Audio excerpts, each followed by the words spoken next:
Hi, this is Rajesh Sharma. ఎలా ఉన్నారు friends? అంతా ఓకే కదా? సో అగైన్ ఫ్యూచర్ సిటీ కంటెంట్తోనే నేను ఈ వీడియో చేస్తున్నాను. నేను ఈ వీడియోలో ప్రధానంగా ఒక ఇన్స్టిట్యూషన్కు సంబంధించిన ఏం జరగబోతుంది భవిష్యత్తులో అనేది పూర్తి స్థాయిలో ఎక్స్ప్లెయిన్ చేసే ప్రయత్నం చేస్తాను. Available inputs through government sources and ground సంబంధించిన పరిస్థితులను పూర్తిగా ఆకలింపు చేసుకున్న తర్వాత నేను ఈ వీడియో చేస్తున్నాను. ఇన్పుట్స్ చాలా అద్భుతంగా ఉంటాయి. సో ఈ వీడియోను స్కిప్ చేయకుండా మొత్తం చూడండి.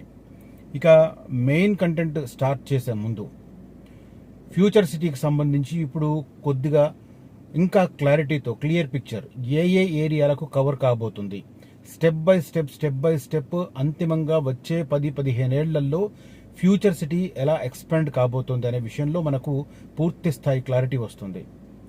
తాజాగా అందుబాటులో ఉన్న సమాచారం మేరకు నేను నా నెక్స్ట్ వీడియో చేస్తాను. అది ఫ్యూచర్ సిటీకి సంబంధించిన సమగ్ర స్వరూపాన్ని మీకు కళ్ళ ముందుంచే ప్రయత్నం చేస్తాను ఆ వీడియో తర్వాత. ఇక ఫ్యూచర్ సిటీలో ఇన్వెస్ట్ చేయాలనుకునే వారు మాత్రం తాత్సార ధోరణిని ప్రదర్శించకుండా వీలైనంత త్వరగా నేను పంపిస్తున్న ఇన్పుట్స్ చూడండి. నాతో పాటు ఆ ఏరియాల్లో పర్యటించి నిజాలను నిగ్గు తేల్చుకోండి. కోర్స్ కొంతమంది నాతో చూసి వచ్చిన తర్వాత కూడా మళ్ళీ గ్రౌండ్కి వెళ్ళి ఏదో చూసే ప్రయత్నం చేసి బొక్క బోర్లా పడుతున్నారు. సరే, let them decide on their own, no problem. But నన్ను నమ్మి ఇన్వెస్ట్ చేసిన వాళ్ళు మాత్రం ఖచ్చితంగా రీసేల్ టైంలో నన్ను డెఫినెట్గా గుర్తు చేసుకుంటారు. అది మాత్రం నాకు సంపూర్ణమైన విశ్వాసం నాకుంది. సో ఆ ఏరియాలో ఇన్వెస్ట్ చేయాలనుకున్న వాళ్ళు వెంటనే నిర్ణయం తీసుకోండి, సైట్ విజిట్ చేయండి, వీలైనంత త్వరగా ప్లాట్లను సొంతం చేసుకునే ప్రయత్నం చేయండి. పర్టికులర్గా ఫ్యూచర్ సిటీకి సంబంధించి. ఇక మిగిలిన ఏరియాలు ఏవైతే ఉన్నాయో, సాగర్ హైవే కావచ్చు, శ్రీశైలం హైవే కావచ్చు, బెంగళూరు హైవే కావచ్చు, వికారాబాద్ హైవే కావచ్చు, అదే రకంగా నాగ్పూర్ హైవే, ముంబై హైవే, అదే రకంగా ఇటు కరీంనగర్ హైవే, వరంగల్ అటు విజయవాడ, ఈ అన్ని రూట్లలో కూడా టైలర్ మేడ్ లేఅవుట్లు విత్ ఆల్ అప్రూవ్డ్, తర్వాత లింక్ డాక్యుమెంట్స్ పర్ఫెక్ట్గా ఉన్న లేఅవుట్స్ సజెస్ట్ చేస్తాను. ఎవరికి ఎటువైపు ఇంట్రెస్ట్ ఉంటే వారి బడ్జెట్కి అనుగుణంగా స్థలాలను కొనుక్కునే ప్రయత్నం చేయవచ్చు. కనిపిస్తున్న నంబర్లో నన్ను కాంటాక్ట్ చేయండి.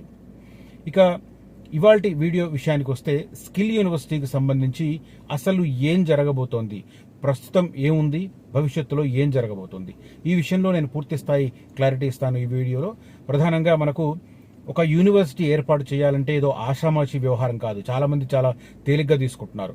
ఒక యూనివర్సిటీ రాష్ట్ర స్థాయిలో ఏర్పాటు చేస్తున్నారంటే దానికి సంబంధించి అసెంబ్లీలో ఒక బిల్లు పాస్ చేసి, ఒక యాక్ట్ చేసి, ఆ యాక్ట్కి అనుగుణంగా దాంట్లో పొందుపరిచిన అంశాలకు అనుగుణంగా మనం యూనివర్సిటీని ఏర్పాటు చేస్తారు. అదే రకంగా మొన్నటి వర్షాకాల శాసనసభ సమావేశాలలో అసెంబ్లీ మాన్సూన్ సెషన్లో ఈ స్కిల్ యూనివర్సిటీకి సంబంధించిన బిల్లును రాష్ట్ర ప్రభుత్వం ఆమోదించింది. ఆ తర్వాత అది యాక్ట్ అయిన తర్వాత దానికి అనుగుణంగా ఆగస్టు 1వ తేదీన స్కిల్ యూనివర్సిటీకి సంబంధించిన భూమి పూజ కార్యక్రమాన్ని ఈ ఫ్యూచర్ సిటీకి నార్త్ వెస్ట్ ప్రాంతంలో ఉన్న బేగరికంచి అనే విలేజ్ దగ్గర వేశారు. నాతో పాటు ఆ ఏరియాలో టూర్ చేసిన వారికి నేను ఆ కన్స్ట్రక్షన్ వర్క్ కూడా కళ్ళారా చూపించే ప్రయత్నం చేస్తున్నాను. ఈ స్కిల్ యూనివర్సిటీకి సంబంధించి సరే, ఇప్పుడు భూమి కేటాయించారు 497 ఎకరాలు. ఆ ప్లేస్లో కన్స్ట్రక్షన్ వర్క్ నడుస్తుంది. దాని చుట్టూతా 600 ఎకరాలలో ఒక టౌన్షిప్ కడుతున్నారు. ఆ టౌన్షిప్ సంబంధించిన ప్లాట్లను అక్కడ ఎవరైతే రైతులు ఈ 14,000 ఎకరాల ప్రభుత్వానికి ఇచ్చారో వారికి ఒక్కో ఎకరం ఇచ్చిన వాడికి 121 గజాల చొప్పున ప్లాట్లను చేస్తున్నారు. అద్భుతంగా కల్వర్ట్స్, ఆ రోడ్స్ చూస్తుంటే ఒక ఏ స్థాయిలో టౌన్షిప్ అక్కడ ఏర్పడుతుందో మనం కళ్ళారా చూడొచ్చు. నాతో పాటు వచ్చిన వారికి నేను అది కూడా చూపిస్తూ ఉన్నాను. సో ఈ రకంగా డెవలప్మెంట్ జరుగుతున్న నేపథ్యంలో అక్కడ స్కిల్ యూనివర్సిటీ కన్స్ట్రక్షన్ వరకు 1 year నుంచి 1.5 years పడుతుంది అని తాజా అంచనాలు చెప్తున్నాయి. నిజానికి ఫౌండేషన్ స్టోన్ వేసినప్పుడు, భూమి పూజ జరిగినప్పుడు 10 నుంచి 12 నెలల కాలంలో మెయిన్ బిల్డింగ్స్ ఏవైతే ఉన్నాయో వాటిని పూర్తి చేయాలని అడ్మిన్ బిల్డింగ్, అదే రకంగా క్లాసెస్ నిర్వహించే ప్రాంతాలను త్వరితగతిన వేగవంతంగా పూర్తి చేయాలని ముఖ్యమంత్రి ఆదేశించినప్పటికీ కొన్ని కార్యక్రమాల వల్ల కన్స్ట్రక్షన్ ఆగస్టు 1న భూమి పూజ జరిగినప్పటికీ కూడా ఆ తర్వాత ఒక 2-3 months తర్వాతనే కన్స్ట్రక్షన్ ప్రారంభమైంది. ఇప్పుడు ఈ 1-2 months నుంచి కొంత శరవేగంగా ఈ కన్స్ట్రక్షన్ జరుగుతున్న పరిస్థితి కనిపిస్తుంది. సో నా అంచనా ప్రకారం ఏడాదిన్నర పడుతుండొచ్చు స్కిల్ యూనివర్సిటీ బిల్డింగ్ రెడీ కావడానికి. సో ఈలాగా స్కిల్ యూనివర్సిటీ వాళ్ళు ఏం చేస్తున్నారంటే, స్కిల్ యూనివర్సిటీకి ఒక కమిటీని, మేనేజింగ్ కమిటీ వేసి, ఆ మేనేజింగ్ కమిటీకి చైర్మన్గా Mahindra and Mahindra companies group of companies chairman ఎవరైతే ఉన్నారో ఆనంద్ మహేంద్రను దానికి చైర్మన్గా పెట్టారు. అదే రకంగా జాతీయ స్థాయిలో హ్యూమన్ రిసోర్స్ డిపార్ట్మెంట్లో ప్రిన్సిపల్ సెక్రటరీగా పనిచేసి రిటైర్ అయిన సుబ్బారావు గారిని దానికి వైస్ ఛాన్సలర్గా నియమించారు. ఆయన ఆధ్వర్యంలో ఆనంద్ మహేంద్ర గారి ఆధ్వర్యంలో అక్కడ ఇప్పుడు ఆల్రెడీ 4 కోర్సులు కంటిన్యూ అవుతున్నాయి. 4 కోర్సులను ఎక్కడ కండక్ట్ చేస్తున్నారంటే గచ్చిబౌలి ఇంజనీరింగ్ స్టాఫ్ కాలేజీ దాంట్లో కోర్సెస్ కొన్ని కండక్ట్ చేస్తున్నారు. అదే రకంగా ఇజ్జత్ నగర్లో ఉన్న నాక్ నేషనల్ అకాడమీ ఆఫ్ కన్స్ట్రక్షన్లో కూడా ఇంకొక కోర్సును కండక్ట్ చేస్తున్నారు. ఇప్పుడు ఈ నెలాఖరులో కూడా ఇంకొక 4-5 కోర్సులకు సంబంధించిన నోటిఫికేషన్ జారీ అయ్యే పరిస్థితి కనిపిస్తుంది. బట్ ఓవరాల్గా ఈ దిశగా వెళుతున్న సందర్భంలోనే ముఖ్యమంత్రి రేవంత్ రెడ్డి సంక్రాంతి అయిన తర్వాత సింగపూర్ వెళ్లారు. చాలా మంది ఆ రోజు న్యూస్ పేపర్లో వచ్చిన కథనాలను చూసిండవచ్చు. నేను అదే చెప్తున్నాను ఇక్కడ. సింగపూర్లో ఇన్స్టిట్యూట్ ఆఫ్ టెక్నికల్ ఎడ్యుకేషన్ అనే ఒక నేషనల్ ఇన్స్టిట్యూషన్ ఉంది. ఆ ఇన్స్టిట్యూషన్ ఏంటంటే స్కూల్ డ్రాప్అవుట్స్, కాలేజ్ డ్రాప్అవుట్స్ వాళ్లను వెతికి తీసుకుని వారికి ఒక టెక్నికల్ నాలెడ్జ్ కల్పించడం ద్వారా వారిని ఇండస్ట్రీకి ఇంటిగ్రేటెడ్ కోర్సులు నేర్పించడం ద్వారా ఇండస్ట్రీకి అవసరమైన నైపుణ్యం కలిగిన వ్యక్తులుగా వారిని తయారు చేసి వారికి కూడా ఉపాధి కల్పించడం, ఉద్యోగాలు కల్పించడం అనేది సింగపూర్ టేకప్ చేసింది. ఆ యూనివర్సిటీ ఆధ్వర్యంలో దాదాపు 110 కోర్సులు కండక్ట్ జరుగుతున్నట్టుగా మనకు సమాచారం. అలాంటి ఒక ఇన్స్టిట్యూట్ ఆఫ్ టెక్నికల్ ఎడ్యుకేషన్తో మన స్కిల్ యూనివర్సిటీ యాజమాన్యం ఏదైతే ఉందో ఒక అంగీకారం కుదుర్చుకుంది. అక్కడ వారు ఏవైతే కోర్సులు కండక్ట్ చేస్తున్నారో ఆ కోర్సులను ఇక్కడ నిర్వహించాలని చెప్పి నిర్ణయం తీసుకున్నారు. దీంట్లో భాగంగా ఏం జరగబోతుంది అంటే ప్రధానంగా ఈ కోర్సులు ఏవైతే ఉన్నాయో మొత్తం 15 రంగాలలో ప్రతి సంవత్సరం దాదాపు 30,000 మందికి ఉద్యోగాలు కల్పించే స్థాయికి ఈ స్కిల్ యూనివర్సిటీని డెవలప్ చేయాలని లేటెస్ట్గా గవర్నమెంట్ డిసిజన్ తీసుకుంది. దీంట్లో భాగంగానే ఒక అంకిత భావం కలిగిన ఆనంద్ మహేంద్రను చైర్మన్ కాబట్టి ఒక మేనేజింగ్ కమిటీని పెట్టారు.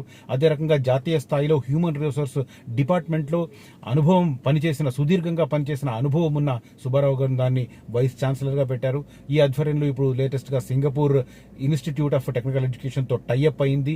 దాదాపు 15 రంగాలలో 30,000కు పైగా ప్రతి సంవత్సరం విద్యార్థులు బయటకు వచ్చే ఒక భారీ బృహత్తరమైన ప్రాజెక్టుతో ఈ స్కిల్ యూనివర్సిటీని స్టార్ట్ చేశారు.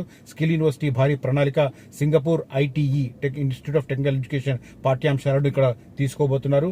అదే రకంగా త్వరలో సింగపూర్కు సంబంధించిన బృందం ఇక్కడికి పర్యటించబోతోంది. భాగస్వామ్యానికి పారిశ్రామికవేత్తల ఆసక్తి అనేది చాలా కీలకమైన అంశం. ఎందుకంటే ఈ స్కిల్ యూనివర్సిటీ అనేది రెగ్యులర్గా మనం నిర్వహించే ట్రెడిషనల్ కోర్సులు కాదు. దాంట్లో నిర్వహించబోయే కోర్సులు ఏంటంటే ఇండస్ట్రీకి ఎలాంటి నైపుణ్యం కలిగిన వ్యక్తులు అవసరం, యువత అవసరం అనేది గుర్తించి ఆ ఇండస్ట్రీ స్కిల్ యూనివర్సిటీ మేనేజింగ్ కమిటీతో కలిసి కోర్సులను తయారు చేస్తారు. దానికి సంబంధించిన కరికులం కావచ్చు, అదే రకంగా సిలబస్ తయారు చేస్తారు. ఆ సిలబస్ తయారు చేసిన తర్వాత దానికి అనుగుణంగా స్కిల్ యూనివర్సిటీలో కోర్సులను కండక్ట్ చేస్తారు. ఈ రకంగా స్కిల్ యూనివర్సిటీ కోర్సులను కండక్ట్ చేయడం ద్వారా అక్కడ కోర్సులు 6 నెలల కోర్సులు, లేకపోతే 1 ఇయర్ కోర్సులు, లేకపోతే 18 నెలల కోర్సులు, 24 నెలల కోర్సులు పూర్తి చేసిన తర్వాత వారు డైరెక్ట్గా ఆ కోర్సు ఏదైతే కండక్ట్ చేసిన సంస్థ ఇంటర్న్షిప్తో బయటకు వస్తారు, ఒక ప్యాకేజీతో బయటకు వస్తారు. ఇంటర్న్షిప్ పూర్తయిన తర్వాత వాళ్ళు రెగ్యులర్గా జాబ్ ఎలిజిబుల్ అవుతారు. ఈ రకంగా చాలామంది స్కూల్ అండ్ కాలేజ్ డ్రాప్ అవుట్స్ను ఒక రూట్లో పెట్టడానికి, గ్రామీణ ప్రాంతాల్లో ఉన్న వారికి ఒక నైపుణ్యాన్ని కలగజేయడానికి ఇది ఒక సరికొత్త విధానమైనది. దీన్ని సింగపూర్ సక్సెస్ఫుల్గా అడాప్ట్ చేసుకొని చాలా మందిని ఇండస్ట్రీకి కావాల్సిన యువతను, మ్యాన్ పవర్ని సమకూర్చింది. సేమ్ సిస్టమ్ను ఇప్పుడు మన దగ్గర టేకప్ చేసే సంకల్పంతో దీన్ని తీసుకున్నారు. దీనికి సంబంధించి త్వరలో సింగపూర్ వాళ్ళు రాబోతున్నారు. ముఖ్యంగా పారిశ్రామికవేత్తలు దాని మీద ఆసక్తి చూపించడం అనేది చాలా ఇంపార్టెంట్. ఇప్పుడు ఆల్రెడీ కోర్సులు ఏవైతే కండక్ట్ చేస్తున్నారో వాళ్ళు అపోలో మెడికేర్ వాళ్ళు అక్కడ నర్సింగ్ కోర్సులు కండక్ట్ చేస్తున్నారు ఇంజనీరింగ్ స్టాఫ్ కాలేజీలో. తర్వాత డాక్టర్ రెడ్డిస్ లాబొరేటరీస్ వాళ్ళు వాళ్ళకి కావాల్సిన అప్రెంటిస్షిప్ కోర్సులు కండక్ట్ చేస్తున్నారు. ఈ రకంగా ఇండస్ట్రీ వాళ్ళు ఇంట్రెస్ట్ చూపించడం వల్ల ఆ యూనివర్సిటీలో ఆ సిలబస్ తయారీ దగ్గర నుంచి ఇండస్ట్రీ వాళ్ళు ఇన్వాల్వ్ అవుతారు. కాబట్టి ఇండస్ట్రీకి ఏది అవసరం అనేది, ఆ పరిశ్రమకు ఏది అవసరం, ఏ నైపుణ్యం అవసరం అనేది చూసుకున్న తర్వాతనే వారికి ట్రైనింగ్ ఇచ్చే ప్రయత్నం చేస్తారు. ఈ రకంగానే దీనికి సంబంధించిన భారీ ప్రణాళిక సిద్ధమవుతుంది. మొత్తం 15 రంగాలను టచ్ చేస్తూ ప్రతి సంవత్సరం 30,000 ఉద్యోగాలను క్రియేట్ చేసే లక్ష్యంతో ఒక భారీ స్థాయికి సంబంధించిన ప్రణాళికతో ఈ స్కిల్ యూనివర్సిటీ ఏర్పడింది. ఆషామాషిగా ఏర్పాటైంది కావచ్చు అని చాలా మంది అనుకుంటున్నారు. స్కిల్ యూనివర్సిటీ అంటే చాలా తేలిక తీసేసుకున్నారు. యంగ్ ఇండియా స్కిల్ యూనివర్సిటీ ఈ స్థాయిలో అంటే ఇండస్ట్రీకి అవసరమైన నైపుణ్యంతో గనక యువత ఉంటే వారికి ఇమ్మీడియట్గా ఉద్యోగం దొరకడంతో పాటు ఇండస్ట్రీ కూడా అభివృద్ధి చెందడానికి అవకాశం ఉంటుంది. తద్వారా రాష్ట్రానికి సంబంధించిన జీడిపి పెరిగే అవకాశం పుష్కలంగా ఉంటుంది. ఈ రకమైన కసరత్తు జరిపిన తర్వాతనే స్కిల్ యూనివర్సిటీకి సంబంధించిన ఏర్పాట్లు సిద్ధమవుతున్నాయి. పూర్తి స్థాయి కార్యకలాపాలు 1.5 yearలో ప్రారంభమయ్యడానికి పుష్కలంగా అవకాశాలు ఉన్నాయి. ఎందుకంటే ఆల్రెడీ బిల్డింగ్ కన్స్ట్రక్షన్ నడుస్తుంది, కోర్సులు ఆల్రెడీ ప్యారలల్గా ఇంకో చోట నిర్వహిస్తున్నారు. ఎప్పుడైతే బిల్డింగ్ పూర్తయితే అప్పుడు ఈ కోర్సులను అక్కడికి షిఫ్ట్ చేస్తారు. తర్వాత అంకిత భావం కలిగిన ఒక నేషనల్ కమిటీ దానికి సంబంధించి ఉంది ఆనంద్ మహేంద్ర సారథ్యంలో.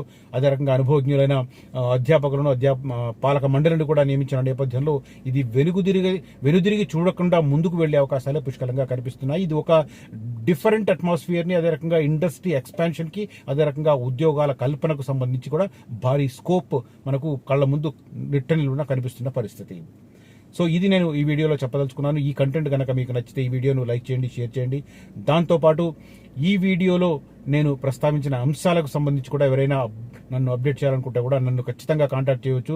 కనిపిస్తున్న నంబర్లో నన్ను కాంటాక్ట్ చేయండి. ఇవాళ కూడా ఒక మిత్రుడు నాకు మంచి వాల్యుబుల్ ఇన్ఫర్మేషన్ ఇచ్చాడు. నేను దాన్ని కూడా వర్క్ చేస్తున్నాను. థ్యాంక్ యూ మిత్రమా, ఈ రకంగా నన్ను ఎంకరేజ్ చేయమని చెప్పి కోరుకుంటూ ఉన్నాను. అదే రకంగా ఆ ఏరియాలో ఫ్యూచర్ సిటీతో పాటు ఎక్కడ ఇన్వెస్ట్ చేయాలనుకున్నా కూడా కనిపిస్తున్న నంబర్లో నన్ను కాంటాక్ట్ చేయండి. మీకు ఆఫ్ వర్క్ నేను కంప్లీట్ చేసి పెడతాను. ఎందుకంటే లేఅవుట్కి సంబంధించిన పరిశీలన కావచ్చు, లింక్ డాక్యుమెంట్ల పరిశీలన కావచ్చు, నేను మీ తరఫున చేసి పెడతాను. అయినా మీరు మళ్ళీ ఒకసారి కూడా చేసుకోవాలన్నా కూడా మీకు పూర్తి స్థాయి డాక్యుమెంట్స్ మీకు చూపిస్తాను. మీరు లీగల్ అడ్వైస్ తీసుకునే ప్రొసీడ్ అవ్వచ్చు. అదే రకంగా నా దగ్గర అదనంగా మీకు లభించేది రీసేల్కి సంబంధించి. మీరు 3 ఏళ్ల తర్వాత సేల్ చేసుకుంటారా, 5 ఏళ్ల తర్వాత సేల్ చేసుకుంటారా, అప్పుడు నన్ను కాంటాక్ట్ చేస్తే నేను మ్యాక్సిమం మా ఎఫర్ట్స్ పెట్టి మీకు రీసేల్ సర్వీస్ కూడా చేస్తాను. అదే రకంగా ప్లాట్ సెక్యూరిటీ సర్వీస్ కూడా నేను టేకప్ చేస్తాను. మీరు తరచూ దాన్ని చూసుకోకపోవచ్చు, బట్ ఆ సెక్యూరిటీ సర్వీసెస్ కూడా నేను ప్రొవైడ్ చేస్తాను. అవసరమైతే దానికి కాంపౌండ్ వాల్ కట్టడం, తర్వాత గేట్ పెట్టడం, ఇట్లాంటివి కూడా మేము డీటెయిల్స్ కూడా నేను అందించే ప్రయత్నం చేస్తాను. అధిరన్ గ్రూప్ మా కాంటాక్ట్ ని చేయవచ్చు. నాగోల్లో మా ఆఫీస్ ఉంది. Thank you for watching this video. Signing off Rajesh Sharma.